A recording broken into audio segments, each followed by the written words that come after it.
r/ask Reddit. What was the most ducked up thing your ex did after you broke up? Stole my laptop and started putting pictures of herself naked as a young girl, like 13 or so, and called the cops. I had already reported it stolen, though, and it's a pretty trivial process to show when a picture is added to a computer. That and the fact that she admitted that she took it from my home got me off the hook. That's just straight up evil. She had naked pics of her younger self stored away for just the right moment. That's the weirdest bit of this story. Called me at 3 am so I could hear his 3-year-old crying for me. This is the worst one. That's heart-wrenchingly awful. I was 17 living alone for the first time and near suicidal. A-hole was 26. Don't even ask. Still wonder why the hell she was crying like that. She'd slept through the night as long as I knew her. Ex-wife. Moved out while I was at basic. Took all the spoons in the kitchen. Serving spoons. Teaspoons. Soup spoons. Even measuring spoons. Left all knives. And forks. Honestly, who does that? She got pregnant by a guy with a daughter that is older than her. Then the old man moved into her parents' house with her. Funny thing is, part of the reason we broke up was she needed someone who could take care of her. I was in college at the time as well as working. And his 40-something years of life didn't leave him with enough money to rent an apartment. I'm buying a house in a few months. Wrong horse. Sugar. Edit. Too many funny things. I see she wanted a guy with a 5-year plan. Spread rumors that I had STDs, except she was the first person I'd ever had sex with, which wasn't exactly a secret. Therefore she was also admitting to having STDs. She wasn't the brightest spark. Took it up the arse though. My so's ex, for your information. She threw herself down a flight of stairs and called the cops to say he beat her up. She would hit herself and call the cops almost weekly. So my so installed a GPS tracker on his car to try and prove his whereabouts during the times she was accusing him of the abuse. The absolute worst though was probably when she told him he could come over Christmas morning to see their then 2-year-old daughter open her gifts, only to call the police and have him arrested in front of their daughter. Eventually she was recorded admitting she was making it all up and the charges were dropped. It's over 5 years later and she did everyone a favor and took off, abandoning her children who are definitely better off without that kind of crazy as a mother. And now I'm angry.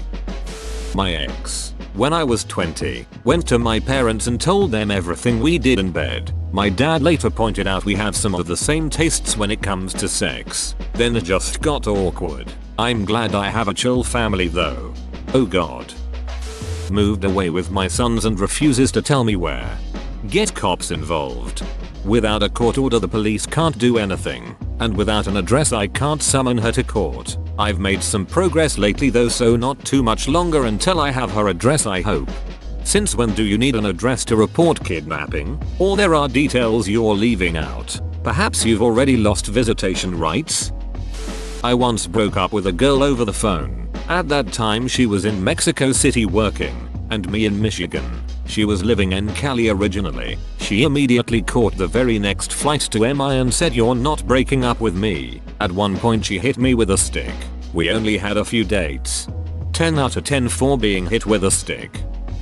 Years ago, late 90s, found out my girlfriend that I was living with for a year was sleeping with her boss. It was the week of our Super Bowl party. We both had plenty of guests coming. Been planning it for over a month. I bought every bit of alcohol that we thought anyone would want. We were young upcoming professionals. She was just under 21, not able to buy booze. She pulled me aside and broke up with me on the Friday before that weekend. Saw it coming. She left to the beach with boss and told me to move on Super Bowl weekend. So, called my people, moved the party, took all of my furniture, everything but one TV, bed, one wine glass and one chair. No shit. That was it. No dishes. Nothing. Place was bare. Took me many hockey bags to move the booze, but we drank 4 weeks on it. I heard she had her party with everyone showing up to one bottle of wine, one glass, one chair and nothing else. I had a buddy whose ex, upon breaking up, raced him back to his own house, got there first, and then proceeded to lock herself in his room for several days. I don't even think she talked much while there. She would just sneak out at nighttime to use the bathroom. Buddy's kind-hearted Christian parents fed her by sliding flat foods like bologna and pancakes under the door. This story is the funniest shit with the bologna and pancakes. Got in shape. Time for you to get more shaper. Round is a shape. Tattoo a big symbol of my name on his stomach in order to try and win me back. It didn't work. I was 15 at the time. Oh. How old was he? 20. Well, there's the problem. A 20-year-old isn't going to date a 15-year-old if they are sane. Not exactly an ex, because we only went on 3 dates. After the 3rd date, I left to go back to London as an au pair. The guy had his sister send me a traditional African wedding dress to my host family, and a letter stating that she was so happy for us and hoped I would visit her in Mali. I noped the duck out. He then had his friends and brother call me and berate me for breaking up with him. Had them say I could not possibly do that because his parents had already bought the plane tickets to come see me before the wedding, and then tried to stick me with the costs for said tickets. I changed my cell phone number and had the host family say that I had gone back home and they had no forwarding address. Called the police on my friend who had arrived to collect my belongings from the house we shared. She had been calling me for a week to come collect my gear, and I wasn't in town, so asked my friend to do it. The friend in question was the guy who introduced us. My ex reopened several credit cards that we had jointly but had paid off and closed before divorce. Somehow she opened them back in my name and charged them to the max, then moved out of state and stopped paying her car payment. All of these things ended up getting reported to my credit years later and pretty much ruined any chance I have at decent credit for the next 7-10 years in the US. I've been divorced and lived outside the US for 8 years now and only recently found out about all these charges. I know all this can be corrected eventually, but the hassle of explaining things to several credit companies and collection agencies is a major pitter. This is fraud. You can have her prosecuted. It'll take some time investment to prove it. But if you want it cleared up without paying the debts, it is possible. First off, this guy broke up with me because he wanted to be straight. 2 days later, I had to drive his ass to a con in Oklahoma from Nebraska. Prior arrangement. Thought we were friends still. The first day we are there, he says he's dating a girl. He just met this girl too. 3 days later, he asked her to marry him. Can you guess what she said? Yes. The girl said yes. Talk about turbosexual.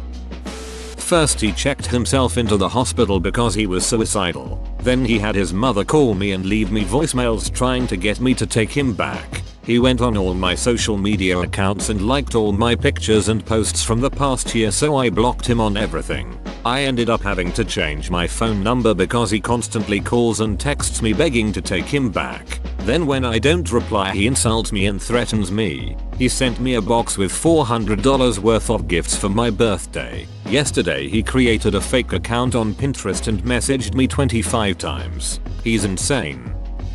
I was in the process of a divorce. Not yet finalized. I was divorcing because of ex's cheating. There is this somewhat vague, unclear rule that if I were to have sex with her during this time, it could constitute as a reconciliation. In any case, ex is still living in the apartment with me. I get home from work and she starts to seduce me. To me this seems pretty weird as she hasn't wanted to do anything sexual with me for months. I know I shouldn't do this, but she stripped down to nothing and gets really physical. Basically she strips down and starts trying to push me into the bedroom and pull my clothes off. I think for a minute contemplating what I should do. Fortunately, I decide to walk out of the apartment. When I opened the door, one of her friends was standing right there with a camera. The plan was to get me in the bedroom and then have this friend film us, without my knowledge, so that she could say we reconciled, using video evidence, and could possibly then be entitled to alimony. Confess that the years of emotional and physical abuse had actually been intentional and planned, as part of her 12-step program, to ease her own guilt about carrying it on for so long, and then ask for books I owned because she had some related ones and wanted to keep the collection together. Within 5 minutes, or with a different ex, find out that the older fellow she left me for, a malodorous, coke-eyed con man, had somehow managed to knock her up despite her birth control efforts, swing back into town, explain that she left him, coerce me into one night stand, leave town again with said Quasimodo face swindler, and then try to claim from afar that I was the poor little mutant's biological parent. I don't believe that any genetic testing was ever done, but no effort to collect was ever made beyond that initial announcement. The unfortunate Rugrat, bless her genetically underprivileged little heart, was so amblyopic she nearly lost function in one eye. Cotton Eye Joe strikes again. This one still sends a bit of pain to my heart. I dated this girl right before high school who was having a rough time for about a year or so. She cut herself, drank hydrogen peroxide in attempt to kill herself, and nearly jumped off her roof at one point. Her parents were mentally and physically abusive to her, such as dragged her by her hair and locking her in a closet for half a day. I was so worried. I called child services. They came. She confessed that she was lying. It took me a while to realize that she actually was lying. About a week after I stopped talking to her from pure hatred towards her and disgust, she messaged me on Facebook, "If you can't put this behind you, it's all your fault." The beach lied about her entire life to me, and then said it was my fault. My friend's ex-girlfriend broke up with him, then logged onto his UCAS account and declined all 5 of his university offers, so he had to wait another year to attend university and do it all again. Whoa, you made it to the end? You're a ducking beast. I'll cut you a deal. Smash like and subscribe for more curated content, bruh. It's free and that's a great price.